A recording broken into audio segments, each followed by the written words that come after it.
Hello, everyone, and welcome to Hypnosis Hero. Once again, we are bringing you some of the world's greatest hypnotists to hypnotize you right through the screen. That's right, right through the screen, right here, right now. Well, in about 45 minutes. Of course, if you're a longtime watcher, listener, you know that we always start off the show with a few jokes, a few chuckles, finding out how the other heroes are doing, and then we bring on our guest hero. Of course, joining me today, Shawn Kostiuk is in the back, captain. He's producing things. Sometimes we let him out of the basement. Sometimes we don't. Coming up first, though, my good friend, my colleague, hypnotist, Brian Bay. Welcome to the show, Brian. And good afternoon, or actually evening time.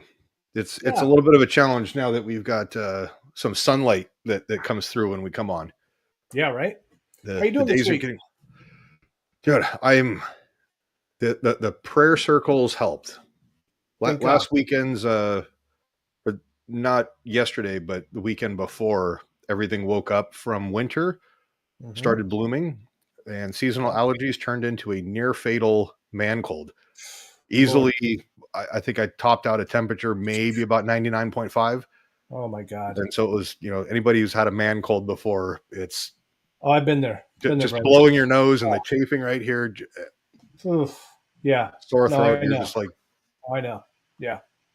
I needed one of those like really, really hot, like in-home nurses. And I just had the dog. I just had a busy week. Sorry, buddy. I couldn't get over there. It is as much as attractive as you would look in a candy striper outfit. And with a damn I'm pretty candy striper outfit. I appreciate your vote of confidence on that. But I don't think I'd pull it off that well. Well, I'm glad you survived the dreaded man cold.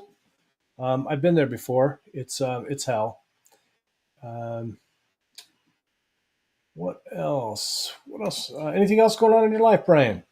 Yeah, I called a friend of mine Dale. I was like, Dale, how are you doing? He goes, oh, I'm pulling my hair out. I said, Dale, you're bald. Which leaves me with questions that I don't think I want answered. Yes, people always say we don't have any hair, but we got plenty of hair. Yeah. Bald on top. All right, good chatting with you. Let's bring on the captain, the guy who makes things happen. Shawn Kostiuk. Do I got to bring you on myself, Shawn? Oh, there he is. And he's got the... No, you don't. Apparently, I'm doing the news right now. Yeah. Hang on. That's better. Oh, I love it. Performing Hypnosis Summit. Hang on. We'll do that. That's what we need to make some Hypnosis Hero background. That's what we'll do. There we go. Shawn, how are you this week?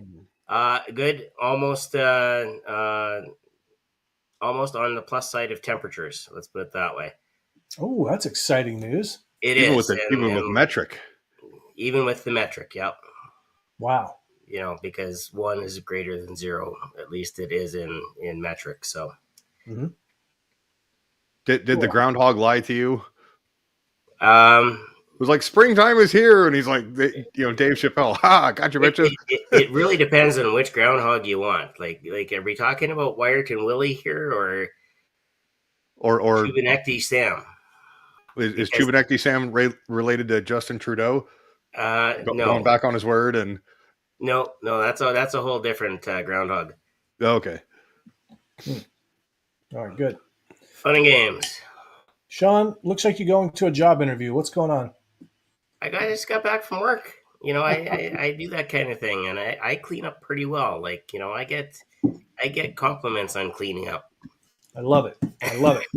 Work. See also visit with his probation officer. Or at least that's what I tell people when I get dressed up. All right. Enough of the shenanigans, enough of the nonsense. I want to bring on our guest. Oh, we got some hellos to say. We got Paulette. Paulette, stay tuned. You're going to want to see the merch we're introducing this week. Exciting news. Mark, good to see you, Mark. I owe you a phone call. We got to chat. So our guest today, she's a trailblazer in the art of and science of truly integrative approaches in hypnotherapy. She's a certified teacher, hypnotherapist, coach since like 1992, quite a long time. She's won a ton of awards, and I am so happy to bring her on. She's a colleague, a friend of ours. We all know Sandra, right? Yeah, good. Let's bring her on. Sandra Grace, welcome to the show. Applause. This is where we do the sound effect. It's not often I didn't want to work today. Gentlemen, on a Monday night. This doesn't happen every day. This is kind of exciting for me. No, we haven't seen you. Well, I haven't seen you since Vegas. Right. And I'm already ready for another Vegas trip, but not during the summertime. It gets 1,000 degrees. Like even Shawn melts it. I don't know. I've got a pretty high temperature tolerance. Just ask Jim, because when we were out doing badass hypnosis there, I was still wearing my jacket. He was. Yeah, Shawn still needs to thaw out. That's been a few years ago. Perhaps that's the way it works when you're in that gentleman phase, right? Sandra, you look smashing as always. I love the white top there. You got is that white glasses to match? Yeah, cream, we would say. A bit of an off-white. Whatever. Remember, we're gentlemen. We know black, white, red, blue, green. Roy G. Biv. That's what we know. Yes, Laura, stay tuned. You're going to see the pretty shirt. Okay. I'm going to so everybody, just before we get started with the actual interview, I got to remind everyone how it works. We're going to do a raffle later on. One of you fabulous watchers, listeners live could win a prize. So far, Mark Barris has won a prize. Becky has won a prize. I'd love her to send us a photo that we can show on the air. I've seen a photo, but I don't know if we can show it on the air. I should ask her. Tonight, brand new, hot off the presses, everyone. You have an opportunity to win this lovely, hold on, wait for it. Hold on. Share button. I wish Shawn could do everything, but he can't do everything, sadly. Chrome tabs. Damn, I'm pretty.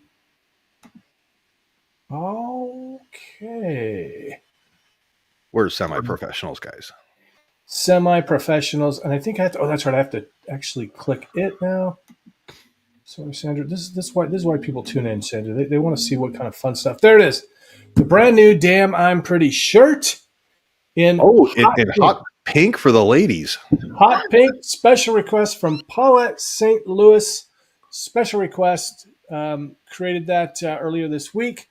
We have actually pink and red tank tops and t-shirts. So you will have your choice. Now you can actually head over to the Damn I'm Pretty store.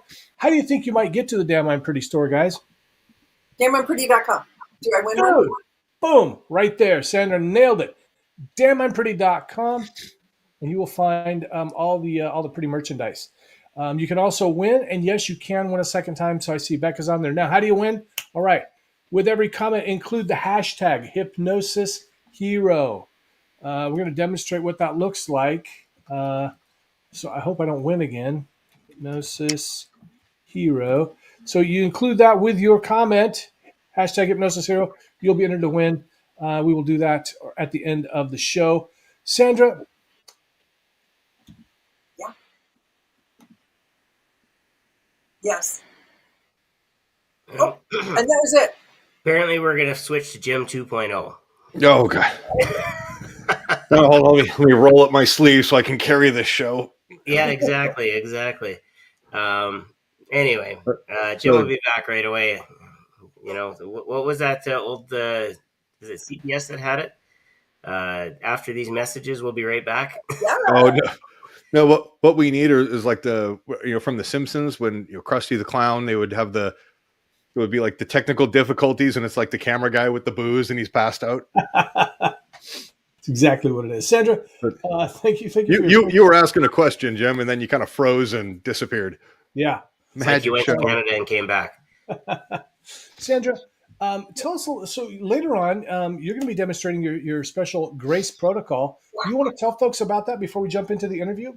Yeah. So, well, first and foremost, I guess I don't have it handy, but I was blessed recently. Freddie Jacquin, who you may know from across the pond, he put together a book this spring that included a chapter from many of our esteemed colleagues, and I was honored to be one of those. And it was the first time I've ever written anything about the Grace Protocol, so I'm really excited. This also made me, for the first time, author. I know it's a little late in the game that I'm finally published, but I got my first place in the book, so that's exciting.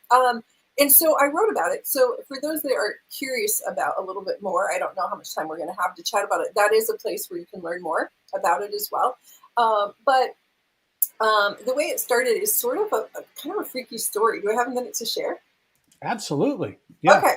But now, if you, I can't tell, but you're kind of breaking up a bit. Did you give a website or something for people to find that? Oh, that's a great idea.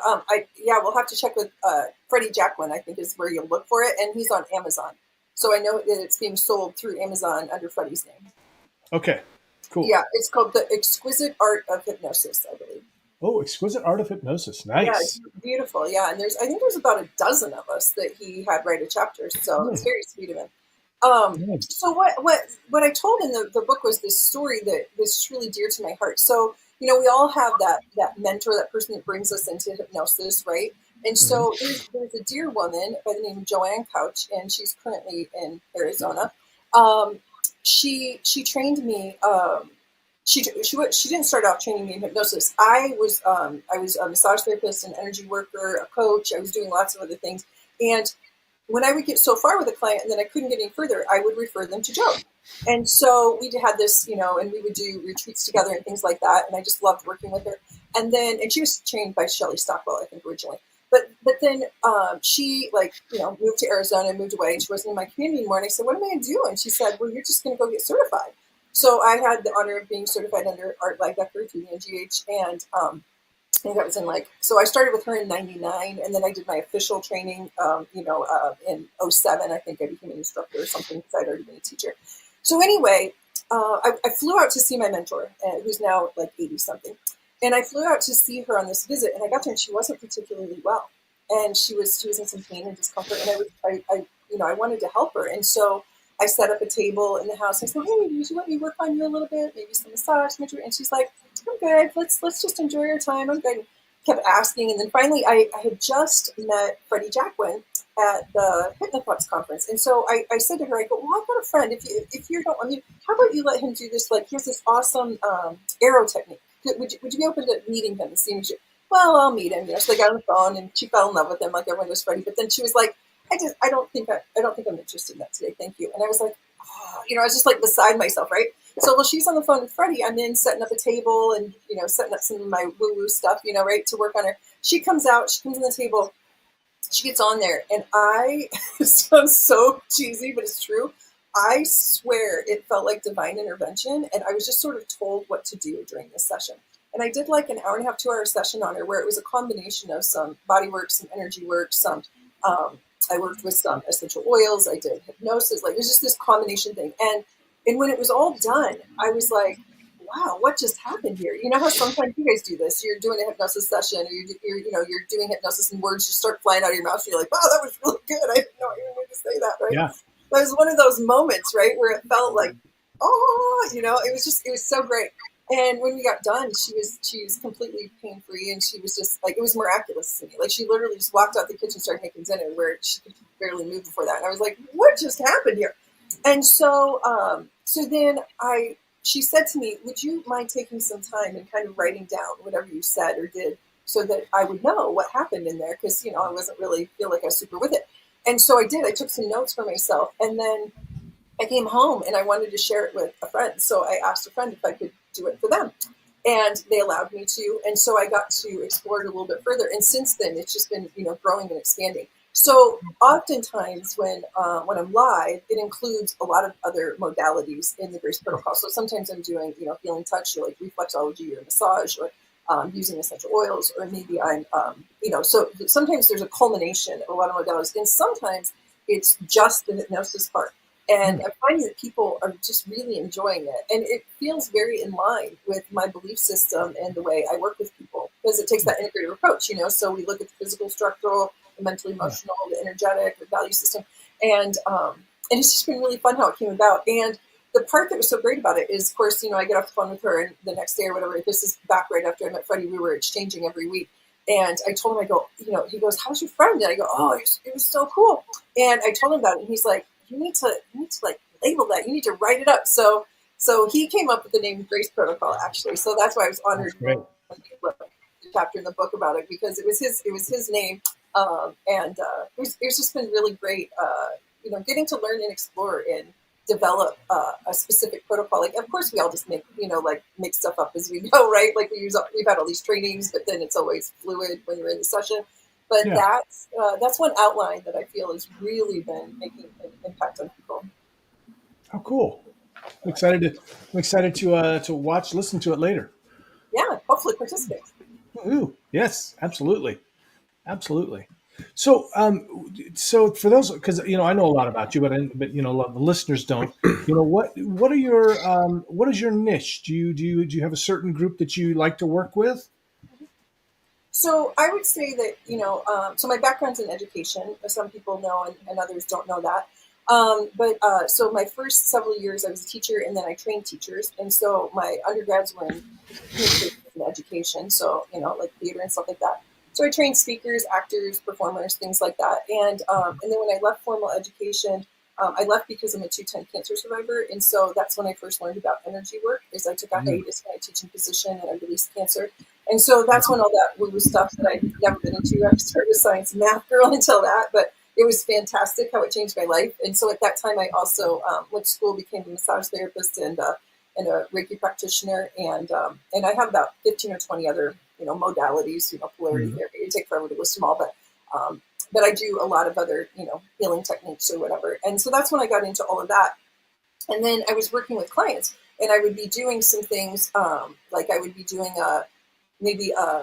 my office person would have someone come in and they would say, well, they're looking for, some healing touch, or they're looking for some hypnosis, or they're looking for this and this.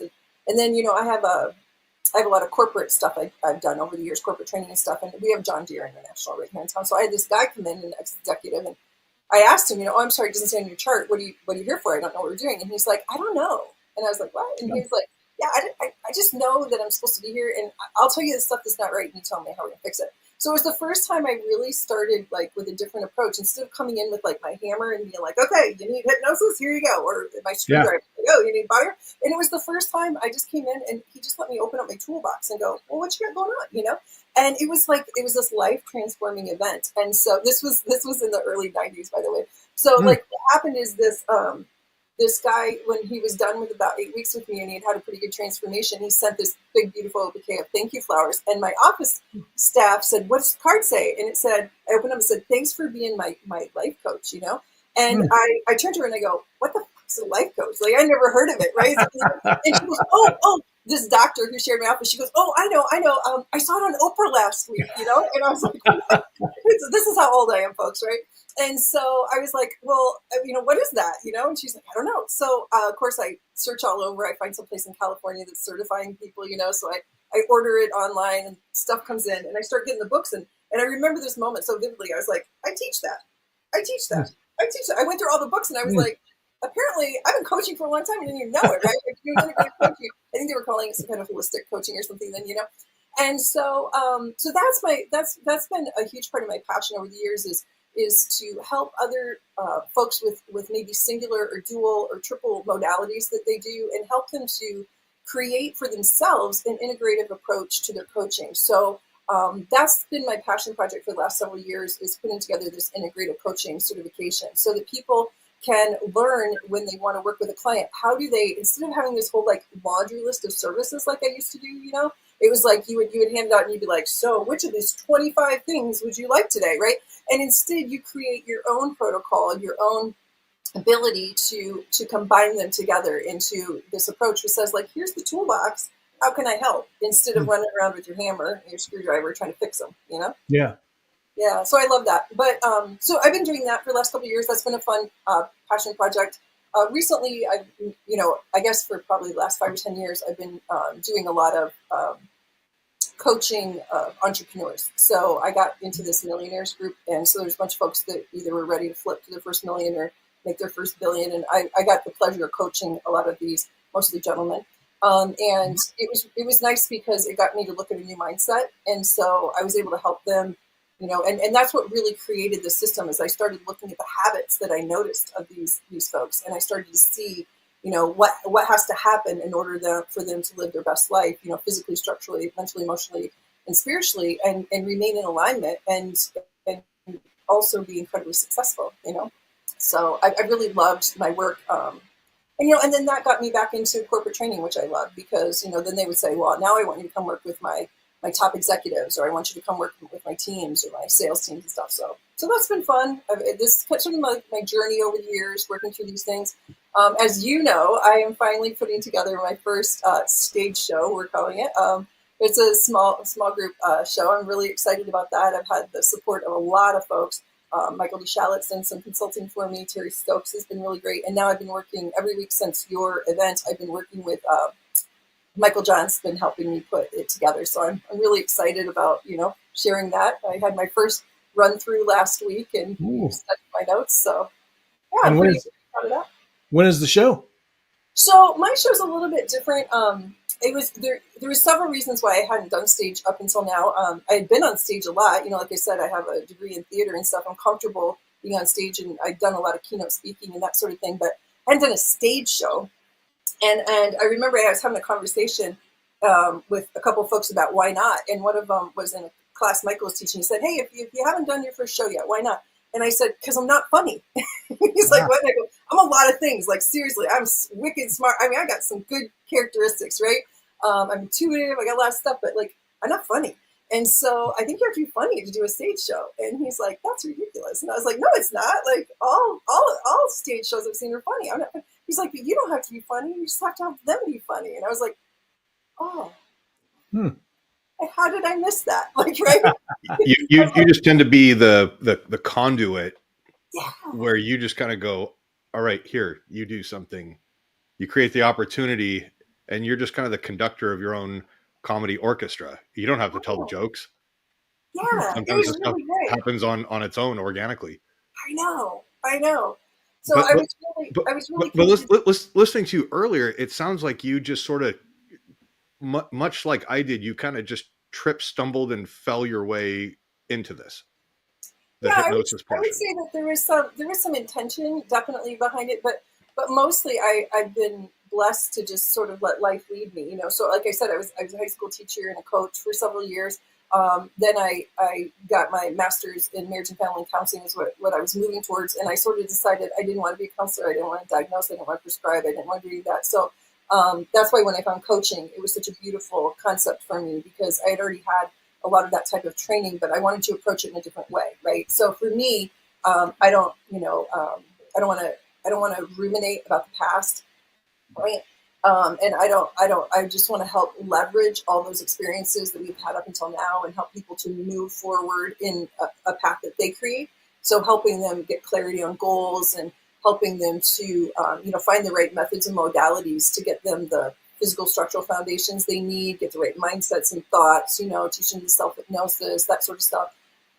It just has been sort of, getting clarity over the years. And I decided several years back that, I'm saging and aging, guys. I've got a lot of years behind me. And so I was like, it's time that I start really focusing on training others because, as an individual, we can only touch so many people. But if we're training others, then we have that, ability to let them stand on our shoulders. And I really believe that from that place that, many of my students who you'll probably know, I think we're up to like 10 of them or something at Hypnotist this year, and I think I've got like 6 of them coming to Heartland this year that are presenting. So I'm really, really proud of my students. And so I'm just moving to that place, now where it's mostly about training others. But I've had a couple really cool people that, did the hypnosis training that went on to do some good stage stuff. You guys know Zach Pinson's, he's like extraordinary young man and that certain stuff.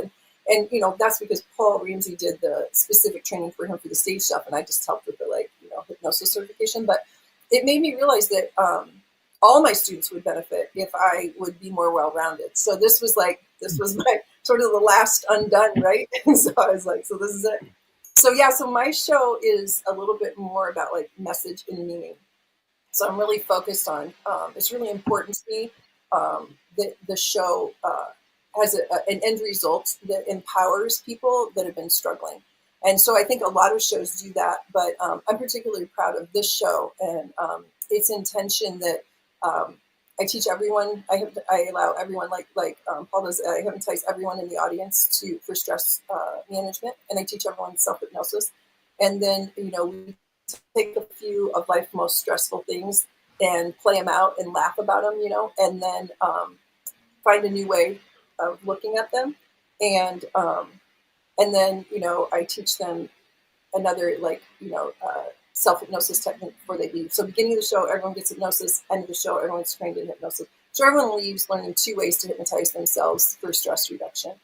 And the show's called Not One More Fucking Thing. Because it was really designed for me, it was designed for people that I don't know, how many people know, but I'm sort of that sandwich generation, right? So I have a teenage son. My husband died when he was 2, and I have an 86-year-old mother that I care for as well. And my life sometimes feels like, there were times when it felt like there's no space for Sandra Grace in it, right? And it's because there's just always one more fucking thing to do because you're running the company and then you have all these students that you're taking care of. You guys know what it's like, right? And today I had to run my puppy to the vet, right? And it's just always, and you feel like I just can't do one more fucking thing.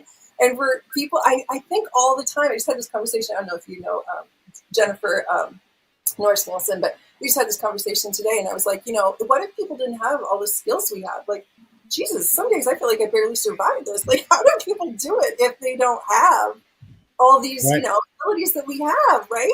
And so I just thought, that's what I want to do with my show. I want to do that. And so it was really designed originally for the sandwich generation, for women like me. And then it was funny because some of my students who are like young moms, or I have these guy entrepreneurs, and they were like, I want to come to your show. I want to come to your show. And so then I realized, all right, so it gave me a chance to, change the dynamic of it a little bit. So it applies to all the audiences. And we've just in the last 2 weeks, Michael's helped me to shift the show. So now it is not, to the target market I really decided. It's not so specific to, women of a certain age, but it's to all genders and identifications of all ages. And so I'm proud that, he helped me to make that shift. So I kind of apologize because I may have kind of kicked the train off the rails with Jim's question, but when is the show so that we can keep an eye out for it? Oh, thanks. Yeah. Well, I've got a couple shows coming up that I'm working on. I'm doing one actually for a very small group tomorrow night. I did my first show, like I said, last weekend for a small group. I'm hoping, I don't know if you guys know about the Heartland party, all-night party. Are you guys familiar with this? No, I haven't heard of it. Yeah, so a couple years ago, some of my friends and I, we pulled an all-nighter at Heartland to welcome back the stage folks when they were coming back from their shows. So some of them get in at different times. And so when they got in, we were just standing there cheering and clapping for them and pouring them a drink or whatever, And that became so much fun for us that this year we have some really exciting new things, and we have several new people coming. So I don't want to give too much away, but there are complex involved. So it's going to be pretty exciting. So while you guys are all off doing that, I'm probably going to run through it once with some of the folks that are hanging back. So it'll give me a chance to get a audience with a lot of feedback. And then I've got a show at a local, small winery place coming up. And so we're trying to nail down the date. Looks like that'll be May. So my commitment when I was at the Performing Hypnosis Conference, someone asked me when I would be presenting. I said March, April, May. And so I'm hitting my goals. Very nice. 2 in March, very nice. 1 in April, and 1 in May. Very nice. And we're getting a lot of great comments about the name of your show. Oh. people are loving that. People are loving that. Shout outs to Mark's watching Paulette. You got Laura here. Hello, Laura. Fraser tuning in. He's all the way across the pond over in, I think he's in Scotland, or one of those part of the United Kingdom. Let's see. Let me see if we get some. If we have any questions here. What an inspiring story, Sandra, Laura says. Paulette wants to know if you're going to be at the Michigan conference. She says she wants a class with you. Oh, I actually, for the first time ever, put in a proposal for Michigan conference, but I haven't heard back. So I don't know if that means I didn't get in or they're just haven't announced yet. Oh, you'll get in. Don't worry. He hasn't gotten back to everyone, I'm sure. Let's see. Jim knows a guy. I know. Okay. Love hearing everyone's different story about how they joined, right? Oh, and so Becca looks like she's not seen a stage show yet. Becca Rose is a longtime watcher, listener over in the UK. So I was reading something that comedy stage shows in the United Kingdom, there's some either strict regulations Yes. and stuff like that over there. Yeah. I think Grant would probably be a better, more qualified person to speak on that, just because. Well, I think he's it's regulated by each individual. I mean, I don't know a ton about it, but like how we would have a state here, right? Yeah. They're individually regulated by even cities and townships and stuff. It's a lot more complicated. I know. And you have to be 18. You have to be over 18 to get hypnotized. So two hurdles. You have to appease the crown. Yes. Fraser says, yes, it was, he remembers. So Fraser Penman, of course, was at Heartland when you were there. Yes, I remember meeting him. And his mother. They're fascinated. Yes. He remembers the welcome party. He appreciated it. So Becky, you got to go over and see Grant's show. He's doing shows all over the island there. Sandra, so what an exciting thing for you to be. I mean, you're constantly evolving. Now you're doing shows. Maybe next year you'll actually be one of the people that goes out to do the shows and comes back to be greeted. Right. Well, I'm going to tell you what, it was interesting because William actually offered me a show this year. And then about 3 days later, the local high school called me and they asked me to do a show.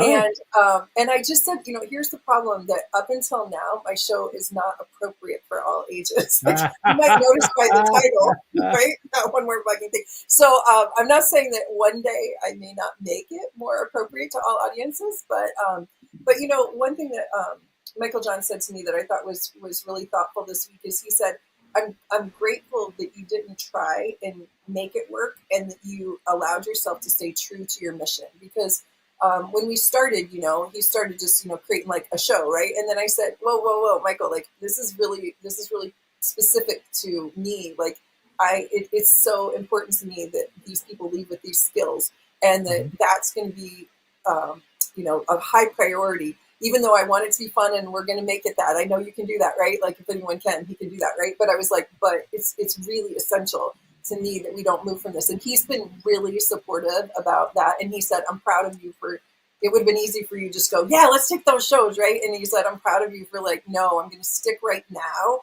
to really perfecting this, this mission I have with the intention of the show. And he says, you can go on to do standard shows like all the time if you want, but like, I think it's really cool that you're sticking with this. So that helped me because I did not like telling William no. I love William Mitchell and I, of course, wanted to say yes. Yeah, absolutely.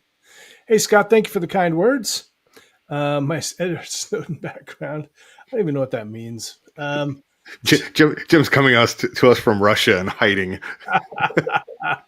It's all making it very mysterious and sexy. I kind of wish I would have done it. Maybe when you guys get started, I'll turn off my lights. Yeah, guys, you're not mysterious and sexy. The question has to be, is it Edward Snowden or is it Phil Collins? Ooh.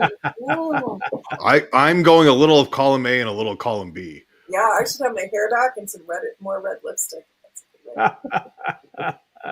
See, Sandra, we could just point a light just right in your face, and it can be the Sandra interrogation background. There you go. Right, bring it on, guys. The CIA. What kind of questions do you guys have for Sandra? She's been she's a body worker, energy worker, mind worker. You got the whole body going. I love this too because we talked about this before. I was a massage therapist, and I really love the body mind connection. For me, and I remember way back when I first got. I got certified same time. I got trained same time, massage, and then right after I graduated there, I went straight to hypnosis school. And I remember, like hypno massage or something like that. And I was going to do that. And then I kind of got, as a guy, I think it was a little bit scary to do that, doing the body work with the hypnosis, because I think it could be an issue. And then actually William said something about that too, like some of the complaints that he had heard about hypnotists were when they touch inappropriately. And it's always a guy. And it's not even like touching inappropriately, but if you touch someone and they're in trance, they may decipher it differently, especially if there's trauma in the background. So, but I think that's great that you're able to do that, and you're also able to do the energy work at the same time. And I had a Reiki session with you at was that a With all my performance? students, actually. Oh yeah, one of your Casey. That's right. It was Casey. All you blonde chicks look alike to me. Thanks. And that's a compliment. I look like Casey Pico. Wow, I think I just scored tonight. That's one beautiful woman. And it was fabulous. It was a great experience. What can people expect to learn from you at Heartland? What are you teaching at Heartland this year? Yeah, at Heartland, I'm pretty excited. I've got a couple different things. I actually wish I had the list in front of me now that we're saying it, but I know a few of them, and I'm pretty excited about them. I know I'm going to do two things that I've never done before that I'm really excited. So I partnered with another hypnotist that you remember we talked about on the Hypno News, John Lonis, and he's an author, and he's in some movies and stuff, but he and his background is really in marketing and sales and stuff, but he is this extraordinary man who has been studying since he was 9 years old about fragrance. So he's a hypnotist who I met in Boston at a conference, but we started talking, and we talked about like this power of the olfactory sense. So I've been training people with like essential oils for, 15 years or something. And so we started talking about the power of using it, not just for anchors and triggers, but also to induce state. And so as we started talking about it, we sat down and made an olfactory induction technique. And so we're certifying people post-conference in that. So the Monday after conference, you can stay. And here's the cool part is like the first 2 hours, he's going to do one of his like amazing Japanese sessions for us. So like everyone that stays or is there gets to get like a 2-hour experience in the fragrance, which is pretty amazing. And then we're going to talk about the power of olfactory and how that works. And then we're going to actually share the protocol. It's a 9-step protocol that we're going to share. And so I'm really excited about that. So you'll get to, have this experience. We'll chat a little bit. You'll go to lunch. You come back. We'll break it down so you understand all the pieces and parts. And then you get to do an exchange, make sure that everyone's confident with it. And then you get to leave with an olfactory induction technique certification. So I'm super jazzed about that because it'll be our first time presenting it. And so that's fun. And then we're also going to do like a 50-minute where we talk about that as well. And then I'm teaching. I'm teaching with Jennifer North Nielsen. We're talking about making sure there's message and meaning in your stage show. We're going to be on the stage track. And then I think he and I are on the clinical track. And then I'm doing for the business track. I'm doing this is my first time. I actually proposed it to Stephanie Skiba for HypnoThoughts, and she said yes, but we're going to put it off a year. So I'm betaing it at Heartland, which is the female, what's it called? Female hypnotist panel, female hypnotist leadership panel. Oh, cool. And the reason that I'm doing it is because I have been so impressed as I've had the honor of being out on so many on the circuit, right? I've been out presenting at so many conferences all over the country and a couple of them out of the country. And it's been really great. And what I'm noticing is that most of our leaders, like you amazing men leading these podcasts, I haven't seen as many females that up until now were taking those leadership roles, which is strange to me because I think someone told me that statistically there are more female hypnotists in the world. There is. Yeah. And so it's amazing to me. So why are there so many more female hypnotists, but so few of them seem to be taking leadership roles up until now, right? And I mean, humbly, I understand that there are many that have come before me that are powerful female leaders. But I also feel as though, I have a lot of students in these younger generations that I want to inspire to start thinking about how can you contribute to our community. And so I committed, I don't know if it was 5 or 7 years ago that I was going to find a way to give to my community. And I've been looking every conference I go to. How can I help this conference? What can I do? The Heartland cheerleading thing is the best I got. But, I really, every conference I go to, I say, what can I give to this community? What's unique about this community? And what, do I have that I can give? Because I want to help this community in the way they help me. I've been so blessed on a personal and professional level by the people in our hypnosis world. And when I saw when I had this realization, I mean, certainly you guys have seen it too, right? I mean, there are some really powerful women out there leading hypnosis for Oh yeah, sure. it's definitely dominated by men, even though we are the minority, which is, I mean, it is interesting. Yeah, except on the stage side. The stage side, there's more men, definitely, but on the hypnotherapy side, definitely more women. Absolutely. Right. I would almost say that on the hypnotherapy side, that women would be, I think, by default, more effective, because there's that maternal instinct and that maternal component to it, where it's like, hey, I'm going to mom per se for comfort, solve the problems and everything, and then if that makes sense, because like when we were all kids, especially guys, you don't go to dad because you got the sniffles or something's upsetting you. You go to mom because dad's going to tell you to get up, rub some dirt in it. If that makes any type of sense, just generally traditionally speaking. And I'm definitely painting with a broad brush there. Well, I can definitely see that the numbers are skewed. And again, when I was working in the millionaires group with the gentleman there, I noticed at first that I was finding mostly males as well, right? And so I had to literally look for female millionaires groups. There weren't many. And I went looking for them, and I did some work with them as well. But being in personal and professional development as long as I have, I've really looked to see that we have role models and leaders, and I have hypnosis female role models. There's plenty of them out there that besides Joe that I was speaking to. Like I'll never forget. Like I was a total fangirl the first time I met Shelley Stockwell, because she had trained my mentor, right? And I was like, oh, I've heard about her. I remember like standing talk about powerful. Wow. Woo. Right? Or Kaz Riley, right? Like you meet someone like that, or Melissa Tears, like, oh my gosh, right? And no one's going to find a bigger fan of Stephanie Skiba than I am, right? Like, and so, I mean, there's definitely a lot of powerful women out there, Amber Rose Cox, like there's so many women that have made such an impact in our field and what they've done and the books that they've written and the things that they're doing.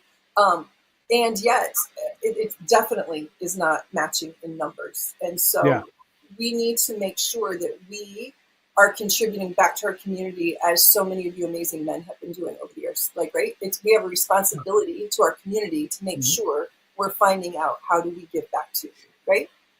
Yeah.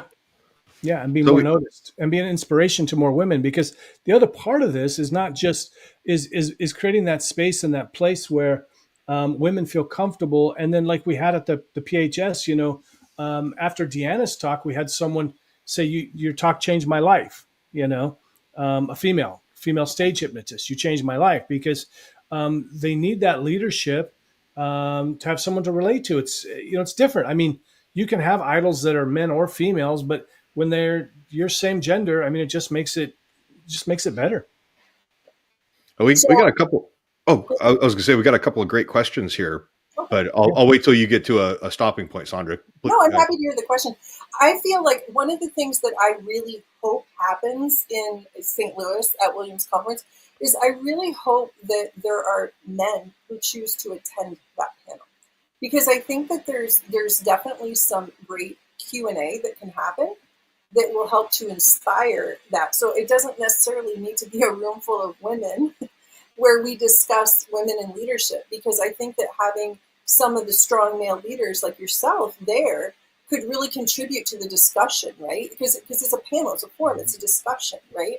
And I think that there's plenty of I mean, that conference has amazing men, right? The first Isha, right? I don't know what this initiation is that's going to happen there, but I did reach out to Paul Reed. I go, like, should I be afraid? Because like there's a Greek system where I went to school. Like, should I be afraid of this initiation? He's like, oh goodness, no. I was like, what's happening in our initiation exactly, right?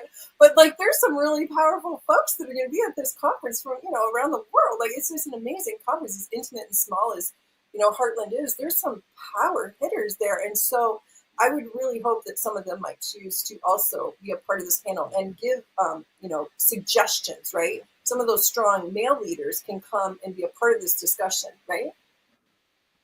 So Becca was asking kind of if you want to kind of give a summarized answer, how exactly does the energy stuff work? And then is it focusing on parts of the body? Yeah. So So yeah, I've been training folks in energy work for about 3 decades now, and I'm super passionate about it because it's the way I release cancer. So I had never heard of it. It was all very woo woo for me. It wasn't the way I was rolling, right? And then traditional medicine wasn't going to work for me in releasing the cancer, and so I started exploring other modalities. And so with the energy work, yeah, there's a lot of different ways in which you can address it. Body connection, like Jim was talking about, is definitely one of those. So, there's more and more, Dr. Dean Ornish and more folks that were in, early 2000s, late 90s, that were starting to publish works in the medical field talking about what we're learning about mind-body connection, way beyond like the Louise Hay stuff of the 80s or whatever.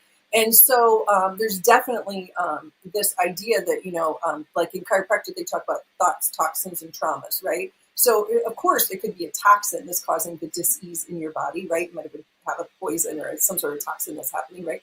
It could be a trauma, right? You could have a car accident, right? And so it could be some sort of trauma. But we know as hypnotists that it could also be related to our thoughts. And so the question is always like, do those repetitive thoughts then create the dis-ease or discomfort in the body? Or is the discomfort in the body causing the thoughts? And most of us, I think, in our field would agree that it's usually a chicken egg sort of thing, that like one is definitely feeding off the other, right? So that when we stay in those frequencies, we know that the thoughts we're having fire off the chemicals that create the feelings in our body. And if those chemical fires are happening repetitively over time, then it can literally cause damage inside to our organs and our bodies, right? So we know as hypnotists, we understand that that's how it can work. So then the part that's always interesting is mind-body connection has always been something that I think most hypnotists are pretty open to, but it's this whole like spiritual part or the value system part that I found early in my career that I didn't know a lot of people that were talking about that.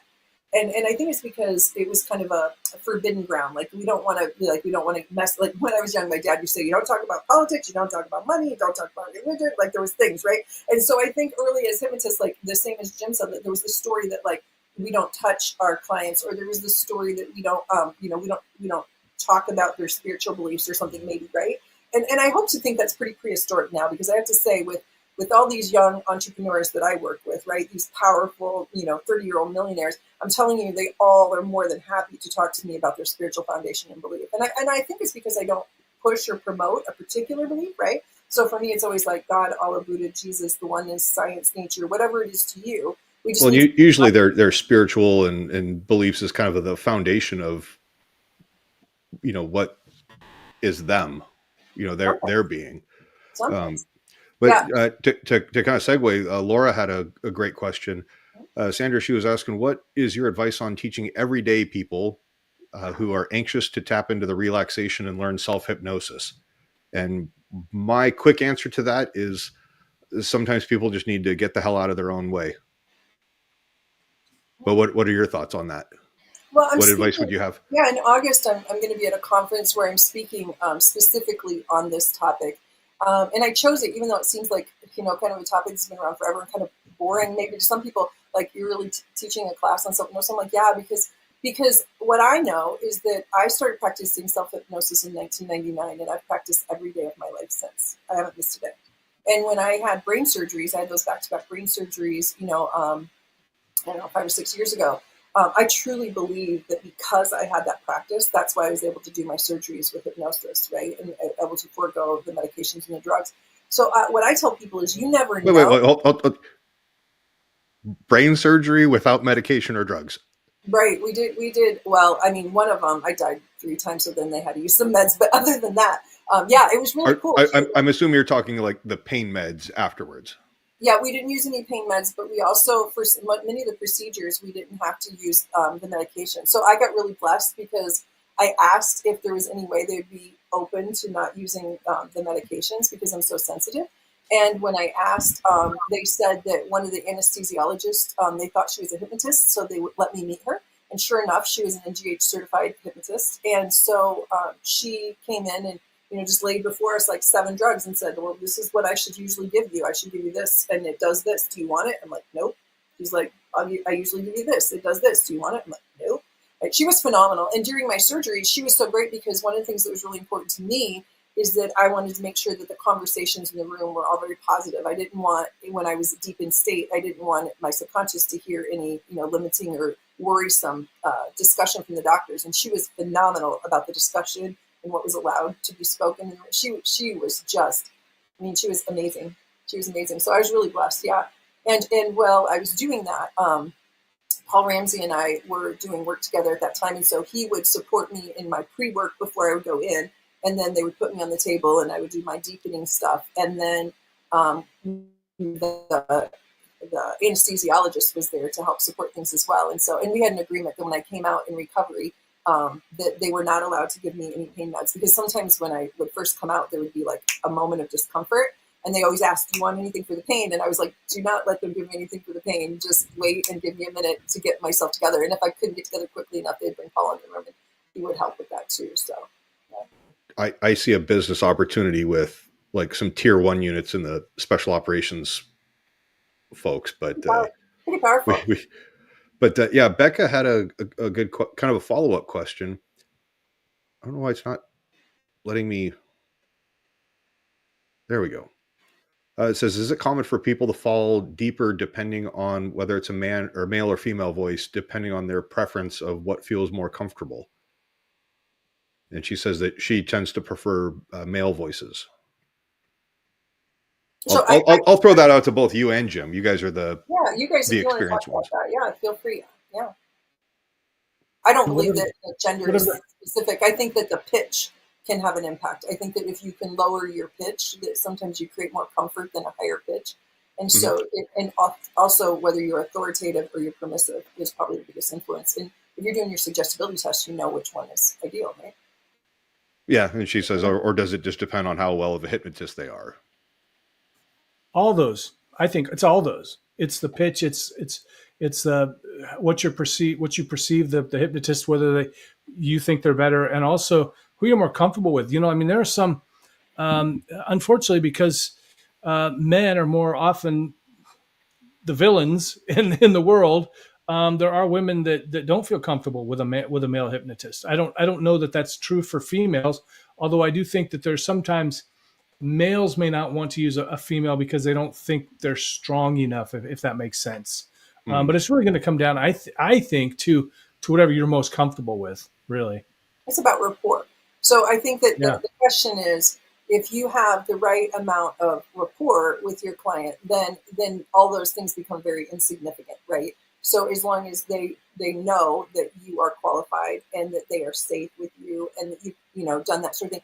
And there are those that just seem to emulate that, right? You meet them and instantly you just feel comfortable with them. And others, maybe they don't look or feel or sound that way on first meeting. And so that's where that training that we have, and you stage folks, you know it better than anyone. You have to develop deep rapport instantaneously, right? Like you're the basis for that, right? Scott says you died 3 times. He says, now that's a deep trance, to which I would say, Scott, she's used up 3 of her 9 lives. she's only got 6 left. Never died. It's pretty trippy. I'm telling you, it's pretty trippy. All right, we should go ahead and get started with the hypnosis here real quick. If you have more questions, though, please keep typing away, and we'll talk with Sandra about how long does the Grace protocol take today. You think? Well, whatever time frame you give me, I can make. I think 15, 25 minutes, somewhere between there, or 10 minutes. Whatever. Yeah, I've done it. Sometimes it takes an hour and a half. Sometimes I've done it in 10 minutes. So I can do whatever you need me to fit it in. Let's go somewhere closer to the 10-minute mark than the. No, somewhere between 15, 20 minutes probably perfect for folks. Everyone, please get into position if you're ready for this. One more, I just want to remind. Before we move on, don't remind me about the important question we have to ask her, guys. But remember, you are playing to win. You can win a beautiful T-shirt or tank top. We got the Damn I'm Pretty merch going on. You can go look at it right now. DamnI'mPretty.com. Are we doing a drawing for one of each? No, just one of the items. They get to choose between the tank. The merch, either the tank top or the T-shirt in red or pink. So before we ask the all important friend or frenemy question, yes, everybody, before we get started, if you are going to get into a comfortable position, make sure you are not operating heavy machinery. You're not driving. If you are driving, wait until you're done driving. Get in a comfortable position. Make sure that you're out of range of large objects, furniture, stuff that you do not want to fall into, because we will not be there to watch you or take care of you. Other than that, sit back, relax, and Sandra, we're going to find out if you're a friend or a frenemy. That's right. You know what that means. Sandra Grace, do you or do you not? Wait. Swear her in for Yes, under exactly. penalty of perjury. John, swear her in, will you please? As the captain, you're allowed to do that. We just make it an order. Tell the truth. You promise to tell the truth, the whole truth, and nothing but the truth on this broadcast. All right. Sandra Grace, do you indeed like or dislike pineapple on pizza? I dislike it. My son adores it. Oh. So I order it to my home all the time. Oh. I choose not to eat it. Yeah. Good for you. Thank you. Yeah. I'm a salty, not a sweet. That means they know I'm salty, not sweet. That means we can be friends, and your son needs to be written out of the will. Exactly. Or at least a stipulation that he will renounce and swear off pineapple on pizza. We order to the house all the time, but I don't eat it. Not even pick it off, because then you can just have the sweet sauce. Exactly. You can't even pick it off. Cannot. No one spreads pineapple on their bread. Exactly. I've picked off the pineapple, and it's like, okay, there's just a little residual taste of the juice that's you can't. That's palatable, but then I'm like, okay, we got the ham, the Canadian bacon, whatever you want to call it, and then it's okay. Yes. Yay. Laura's a winner too, it looks like. Becca's a winner. Got a lot of winners here. Hey, I do want to let everybody know before we move on, I do have a new training coming up. It's I'm training stage hypnosis and doing basic hypnosis. That'll be the end of May, first part of June. Email me if you're interested, or check out Hypnotic Success Academy. It should be posted shortly. There's the stuff there. Is this going to be local to Washington? It is. We are. It's going to be both. Yes, both are local. They're going to be here in the Puget Sound. And please, before you get too relaxed, take one moment to go and subscribe to the channel so you'll never miss an episode of this fabulous podcast. Sandra, it is now in your hands. Thank you. Can I just ask real quick, how do they subscribe? Oh, there's on YouTube. Oh, Click the bell icon. Oh, I love it. I love that. I want to do it. Thank you. And also, you're training. Are you teaching them simultaneously, or you teach one and then the other? It's going to be. They're going to be. I'm setting up to. Somebody could do them together, but they're separate entities. There'll be a week of basic hypnosis online, and then 2 days if they want to attend in person, and then another week, and then a weekend of stage hypnosis. Oh, nice. And then they can also do the conference, the Pacific Northwest Conference, at no additional cost. Oh, is it right before or after the conference? It's right before the conference, yeah. Oh, nice. That's awesome. Got that idea. Actually, William Mitchell gave me that idea. Right? So that's what he does. I was like, oh, you're a genius. Jim, we need a judgment call. Paulette says roasted bell pepper, pineapple, jalapeno jam. She says it's delicious. I don't know if that's on pizza. If it's not on pizza, I believe that's acceptable. I think she's talking about a jam that combines the three. I think they may have had it before. I don't know I don't know. Guys, come on. Can't we just keep it separate but equal? Anyway. I'm gonna have to actually experience that myself, Paulette. So next time at Michigan, whip us up a charcuterie board or something, and we'll do a taste test. All right. Okay. And please, so remember, no driving, no moving around. Get yourself comfortable. And Sandra Grace, please take it away. I'm going to go ahead and turn off my camera so I can just experience this. Do it. All right, folks. Thank you so much for being here today. What I'm going to encourage you to do is take just a moment to make sure that your tush is back in the chair, and that you have, your head feels really supported by your neck, and that you've given yourself an opportunity to drop those shoulders down just a little bit. Yeah, just position yourself for success here. Allow yourself to feel good. So everyone find your position. Tush back, shoulders down, head supported by your neck. Go ahead and follow your breath, and whenever it feels more comfortable to allow your eyes to close, go ahead and close your eyes and just notice your breath. I'm going to let you take 5 long, slow, deep breaths in, because here's the thing, 5 is the number for change. Today, we're going to allow you to take just a moment to just be. In the balance of the yin-yang energy, we spent lots of time doing today, lots of time in the yang and in masculine, the divine masculine energy, and now's your opportunity to embrace the divine feminine and just be. For we know in the center of the being is the most powerful energy to do. We know in the very center of the doing is the calm in the center of the chaos.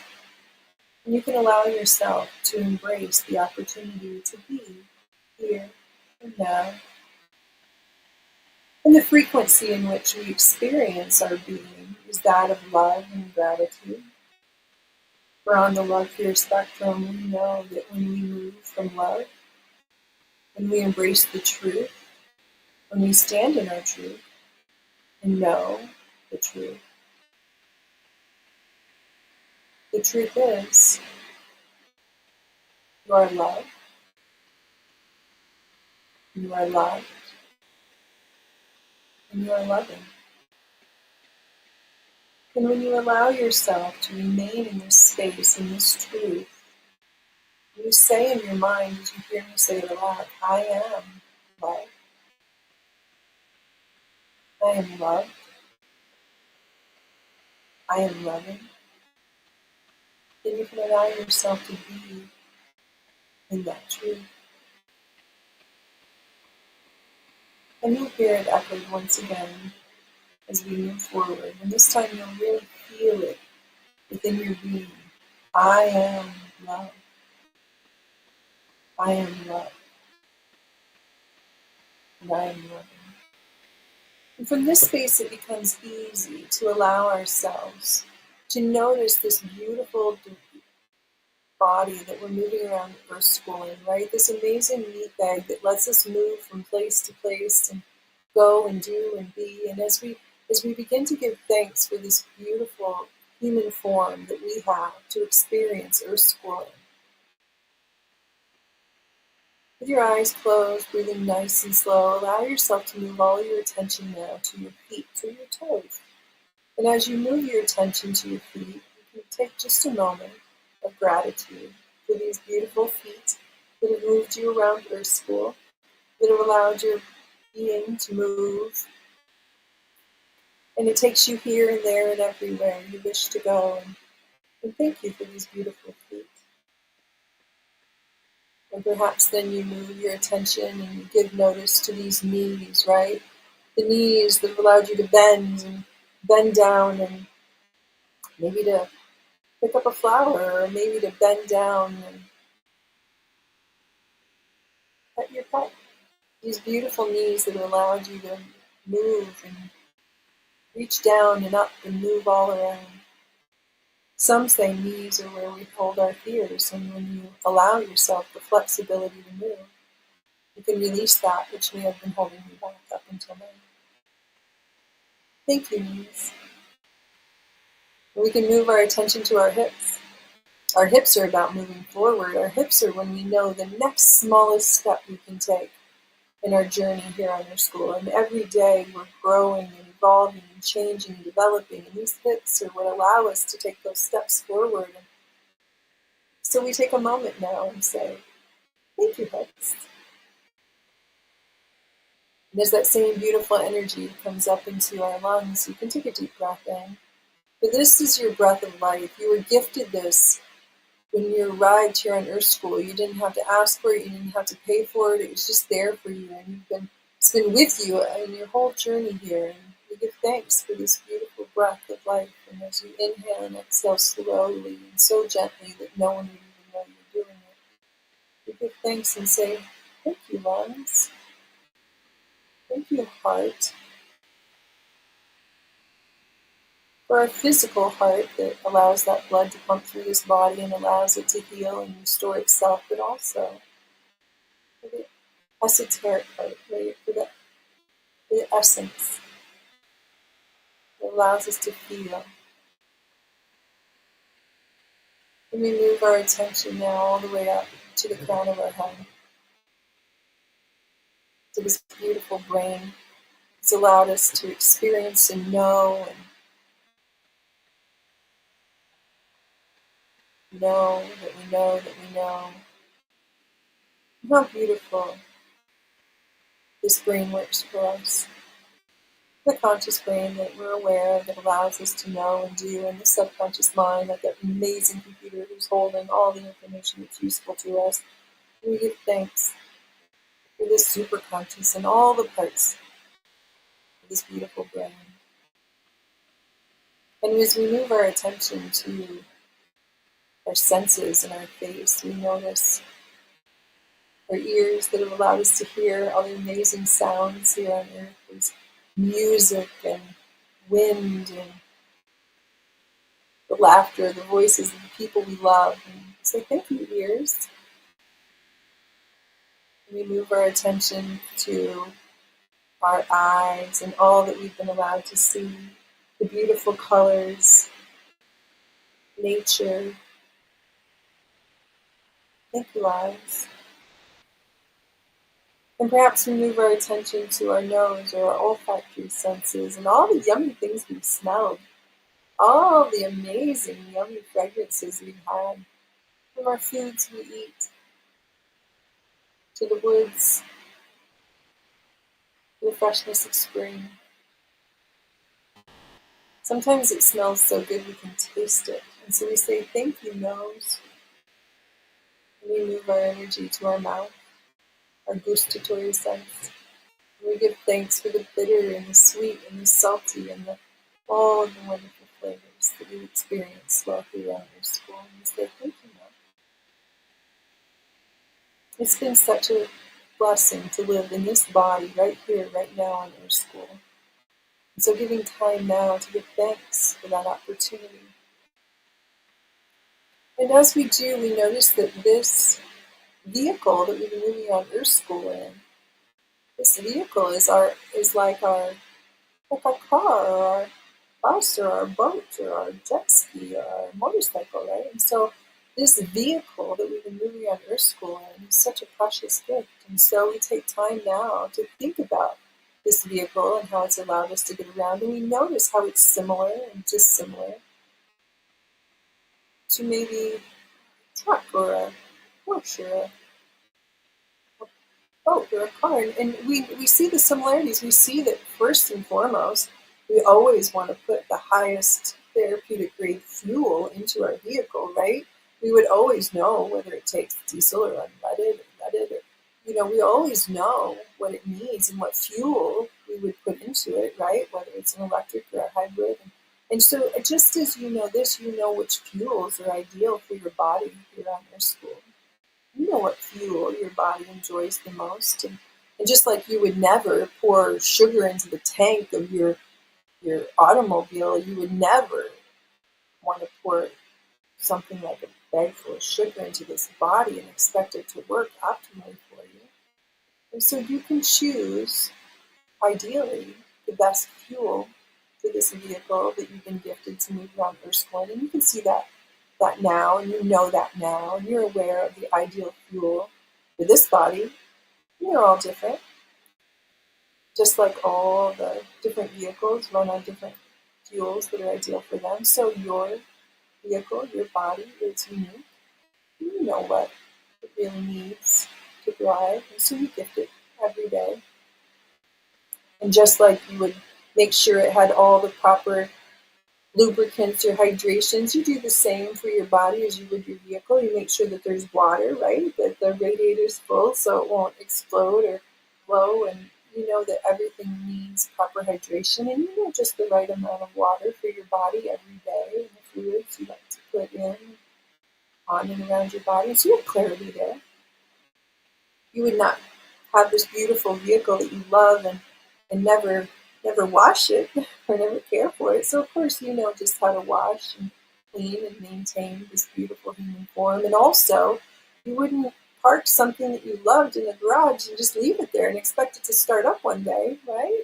So you know that you would not have this body just sit and rest all the time.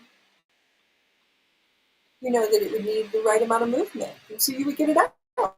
You start it up and take it for a run. And maybe you just go around the block, or maybe you go across town, or maybe you go out on the Autobahn, but you wouldn't get on the Autobahn and go for hours and days and days and days and not expect it to explode. So, of course, you give it just the right amount of rest and the right amount of movement.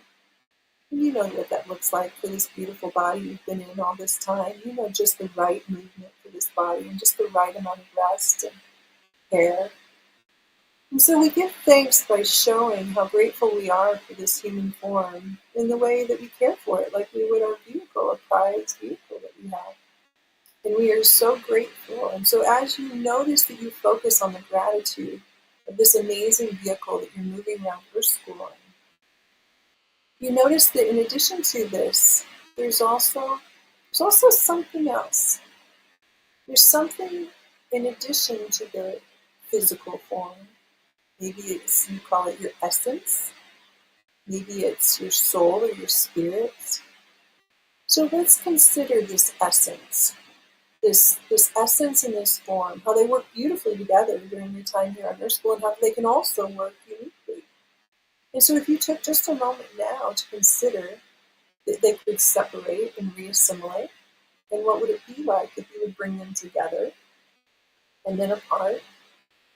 And then as you know that your body is safely protected there in this space and place and in this time, and that because you know it's protected, you may allow yourself to separate for just a moment. And if it feels safe and right and comfortable for you, you may allow your essence to move up to the corner of the room. Perhaps from the corner of the room, the essence observes the form, sees this beautiful human body, and looks down and says, "How beautiful. How wonderful this body that I've been gifted to move around your school in."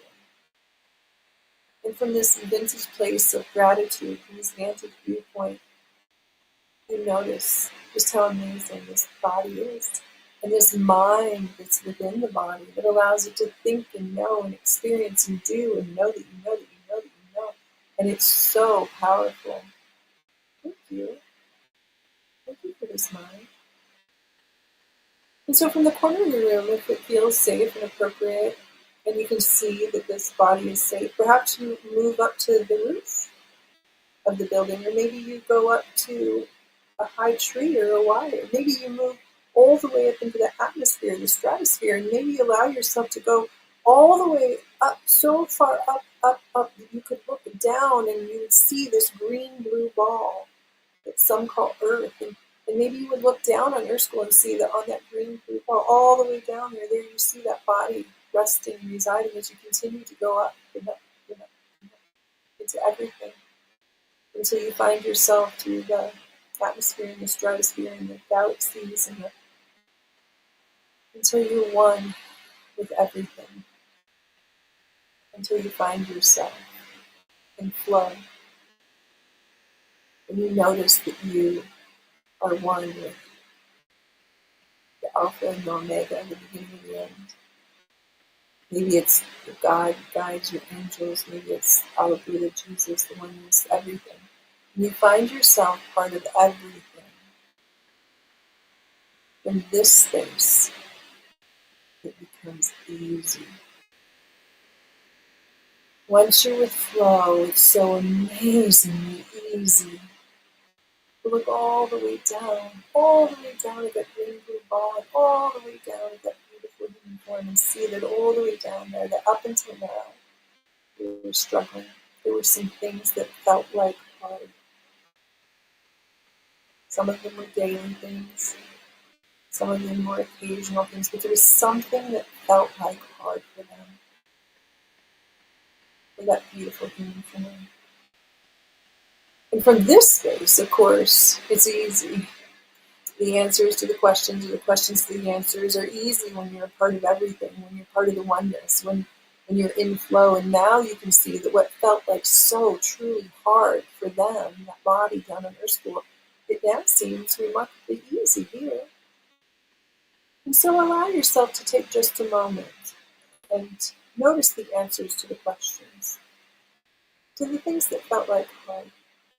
And from here we see how remarkably easy we can make it can be. Allow yourself to notice. That's right, it's easy now. It's easy to see and know and hear and feel the truth. The truth is you are loved.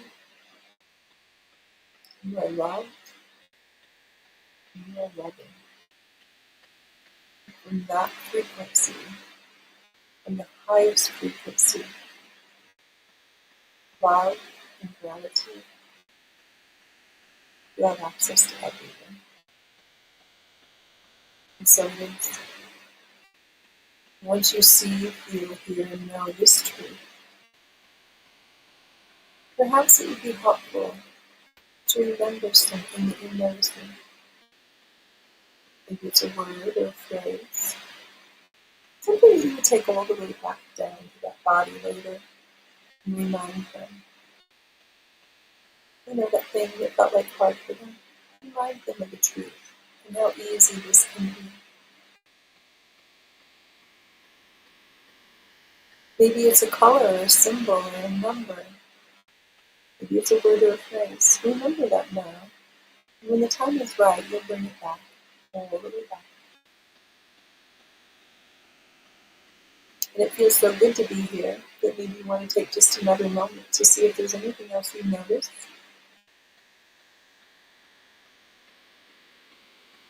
Maybe there's some conversations you'd like to have, or things you'd like to remember. Do so now.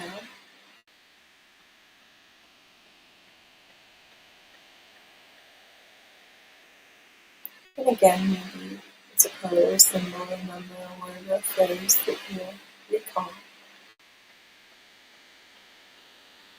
And in just a moment, you're going to begin your descent back down. But don't leave yet. Take just a moment to give thanks. And to remember that you can return to this space and place anytime you choose. Simply by allowing the separation of the essence and the form, by going up to the corner of the room, the top of the roof, up through the atmosphere and the stratosphere. Anytime you choose, you can return to this space and collect any more answers to questions or questions to answers that you wish, because they're right here. They're always here. And then you'll just remember them as a color, a symbol, a number, a word, a phrase, and then we'll bring them down. And now we're about to begin to read. So give thanks. And when you look all the way down at that beautiful ball and that beautiful body resting there, about halfway between, go ahead and begin to float, like a feather, really gently, slowly floating down. But look all the way down and notice about halfway between where you are now and where that body is resting. About halfway through, you're going to see a double heart. You're going to see two hearts, a double heart. And I want you to know that you're going to pass through those double hearts. But before you do, I want you to take just a moment to understand what's going to happen when you pass through those double hearts. It's still a ways away, but as you prepare to get near those double hearts, you're going to know that when you soon pass through them, you're going to leave behind any useless, unnecessary pain or suffering that you may have had up until now. Whether it was at the soul level or the physical level or the mental, emotional level, you're going to leave behind any useless or unnecessary pain or fear, or lack, or less, and it'll all be left behind. And so as you find yourself getting closer and closer to those double hearts, I want you to imagine that you are like a bow and arrow that's going to go right through. And as you are that arrow that's going to go through, you're going to, in just a moment, we're going to pull back on that bow. But before we do, notice that for just a moment, you might feel it more than before. For just a moment, you might feel any of that fear, lust, lack, useless, unnecessary pain, worry, stress, any of it for just a moment. So be brave, but then as soon as you pass through, it'll be gone forever. And so as you allow that now, seeing yourself as the arrow, seeing the bow being pulled back, see it being pulled back, but look at your target on the other end of those double hearts. There it is. There's that beautiful human form that you're so grateful for, and you're about to reassimilate the essence and the form. So pull back now, be brave. It'll take just a moment. And release. Right through the double hearts. Right all the way down, gently, easily, comfortably, reassimilating the essence and the form together as one again. Essence and form become one, feeling so good, so much better than before. So great to be reunited. And now as you may share the word, the phrase, the color, the number, the symbol, whatever it is that you wanted to bring back to remind that human form, this wonderful being that you know and love from our school as you. You wanted to remind them of something, to let it be easy. That what up until now felt like hard is in fact quite simple. Go ahead and tell him. Shawn, remind him. Beautiful. And as you allow yourself to feel the comfort of being one with your essence, your form, by honoring that beautiful brain so that you know that you know that you know the truth. You know the truth. You are loved. You are loved. And you are loving. And that truth feels so good. And any time that in the next coming minutes or moments or hours or days or weeks or months ahead, that anything that feels like hard or uncomfortable up until now, you can just return to the truth. It's really quite simple. That when you remain at the frequency of love and gratitude, when you are one with flow, with your God, your guides, your angels, your Allah, Buddha, Jesus, science, nature, the oneness, when you're one with everything, it feels so good.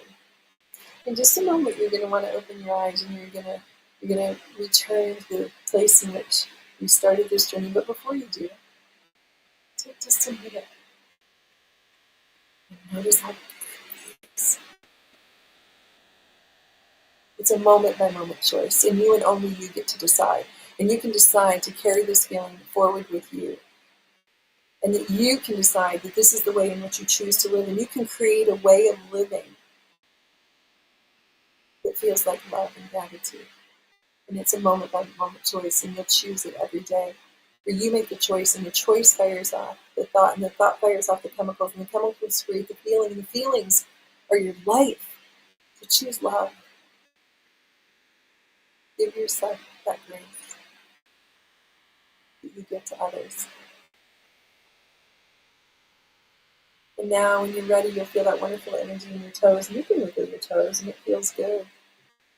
And that same beautiful energy has come up to your knees, and all the fears are gone. You're only the frequency of love and gratitude. As that energy come up to your hips, you know the next smallest step you're going to take forward.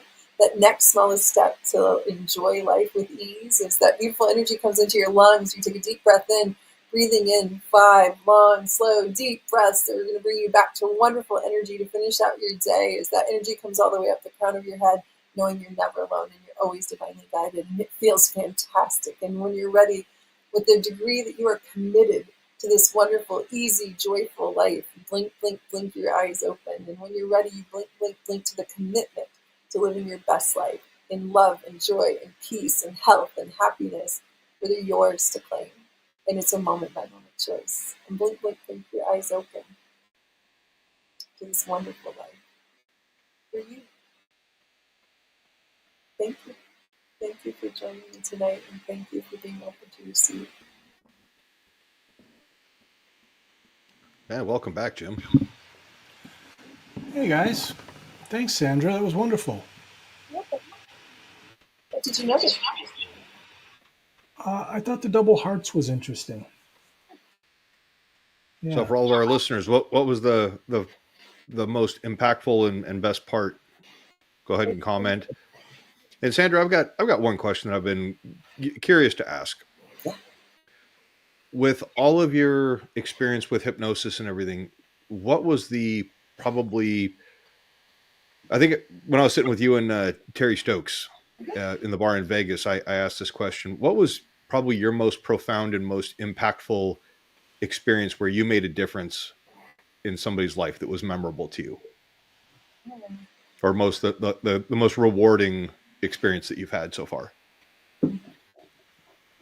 I really believe that, the most rewarding thing that I've done is to be able to remind, those who care for others, that when we care for ourselves, that we have so much more power and strength to continue on our mission. So if we have a mission here at our school to support and love and care for others, whether it's to bring joy as an entertainer or whether it's to bring, a therapeutic resolution to those in trauma, I feel that, when we can create a space and a place where we can teach and support others to support themselves, I feel like that's the most powerful thing.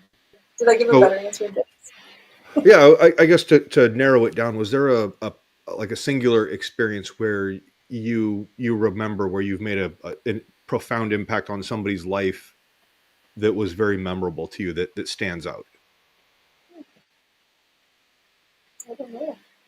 Like one of the ones that I remember with Dan Hedrick was when we recorded the hypnosis training down in Seattle, and he hypnotized the deaf kid, and he was just absolutely in tears. And Dan says, "Why are you crying?" And the deaf kid goes, "Well, this is the first time I've been able to participate with all of my friends just like a normal person." Yeah. And to be there for that was pretty awesome. Yeah, we've been very blessed in our profession. We are so blessed that we have the opportunity to have an impact on others' lives, that they trust us and they allow us to have the rapport so that we can guide them. It's a blessing. It definitely is pretty awesome. Then we've got a lot of comments. Scott says that was a great experience. Becca was going to say that she really enjoyed the hearts and arrow part. And, that was the Freddie Jackman part, the graceful arrow, right? Freddie and I, we hypnotized each other for a year every other week, right? He hypnotized me, and that's where the graceful arrow came from. Yeah. Right. And then Sandra said it was very relaxing. She said that she forgot what you said about the knees, what it sounded like. Some of the audio was cutting in and out here and there, but she said it was very, very interesting.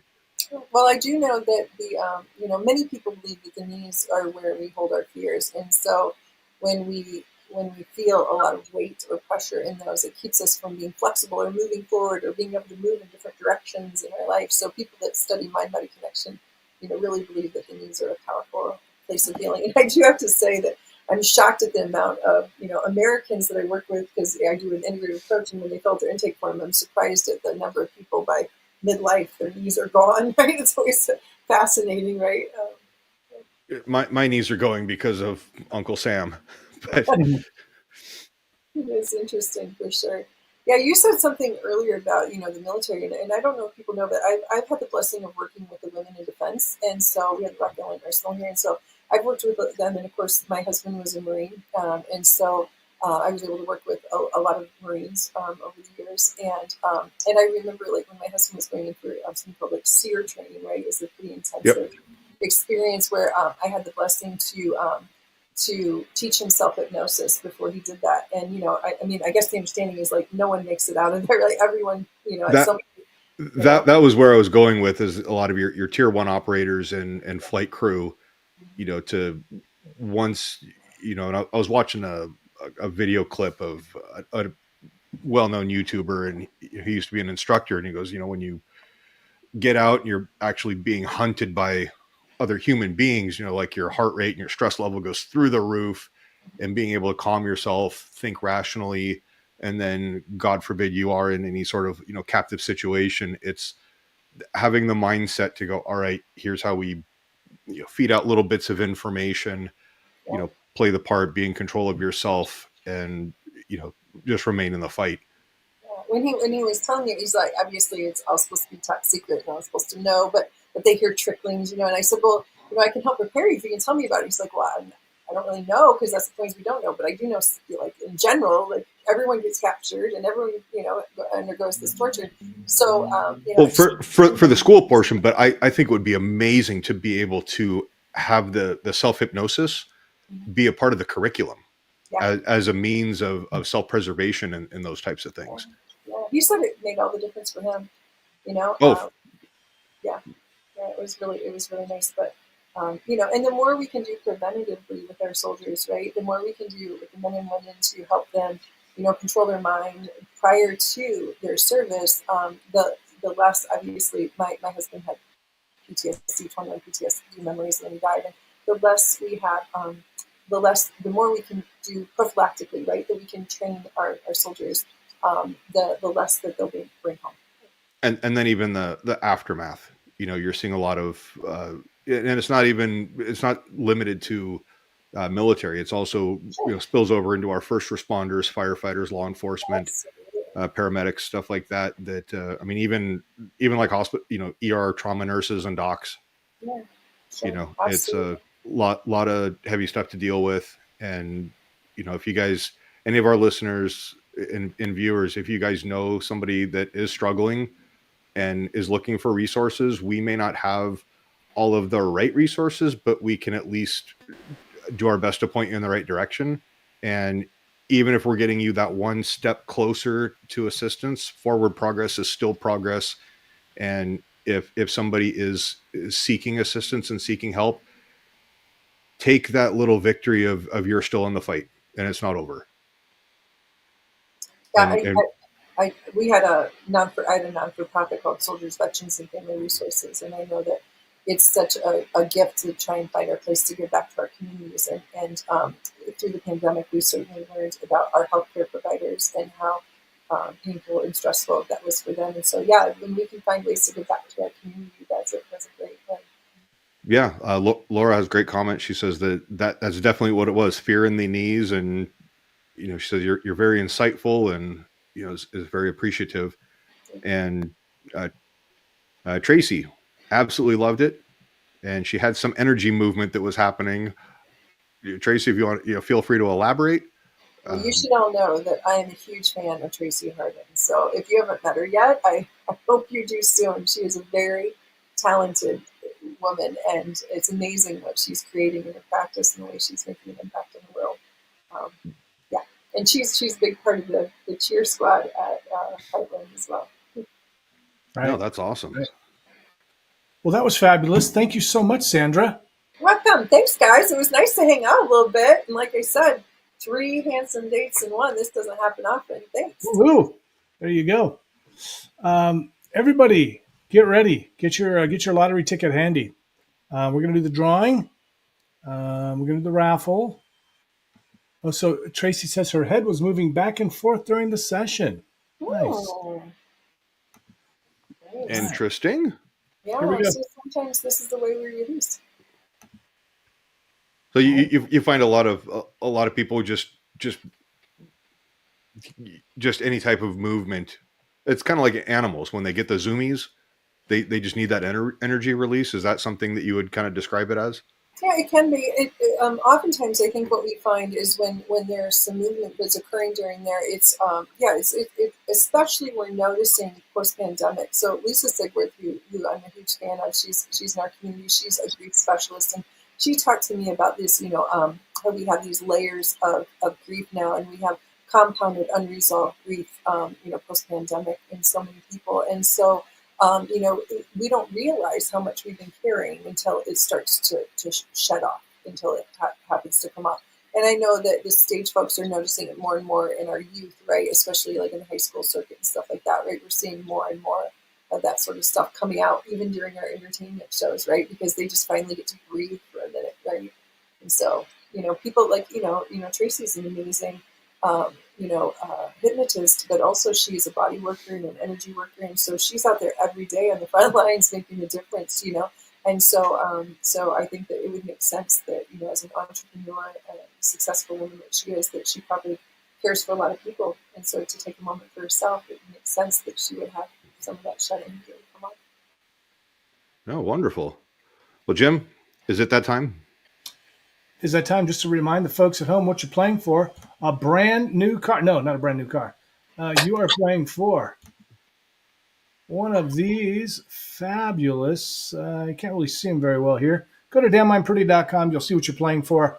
we're giving away a t-shirt or tank top that says, "Damn, I'm pretty." Everyone who used the hashtag Hypnosis Hero, get ready, because here it comes. Please share the podcast. Please, right now, share it. Share it quickly. Here we go. Who's the winner? Again, Jim. It did say we're playing until I win, but that was the captain that was speaking. We play until I win. That's it. Game over. Let's try that one again. Hopefully I don't win this time. Right. This one's a long one. I'm fascinated. Ooh. Row applications? Oh, I don't know what that. Not sure what that. Oh, I think we that was one of ours. Okay, hold on. We're gonna get there soon. This is so fun. I want to learn how to do this. Tracy Harden. There we go. Hey. That's my girl. Yes, that's my lady. Tracy, you have just won a beautiful, brand new Damn I'm Pretty shirt. You can have a tank top or a t-shirt. Comes in red or pink. Please message me what you would like and what size and your address. Yes. Woohoo! Bring it to Heartland, man. Bring it. That's awesome. Bring it, indeed. Bring it, indeed. Let me see if I can get rid of that now. Get rid of the raffle. Hide it. Yes, there we go. Scott's calling shenanigans, saying that Jim Kellner's always a winner. That's every right. time. Always a winner. That's right. Tracy, I'm so happy for you. If you didn't win, please head over to damnimepretty.com. Make your own purchase. They're very inexpensive. Such a great deal. Oh, and Becca, Jim needs a picture that we can show on, or that he can post online. Yeah, and then Tracy, same thing. Once your shirt arrives, make sure that we get a picture of you that we can share. And absolutely. And Mark's is on the way. Mark won one last week, so we got a lot. And Mark, we need a picture of you as well. Yes. All right, Sandra, it's been a pleasure. I can't wait to see you again.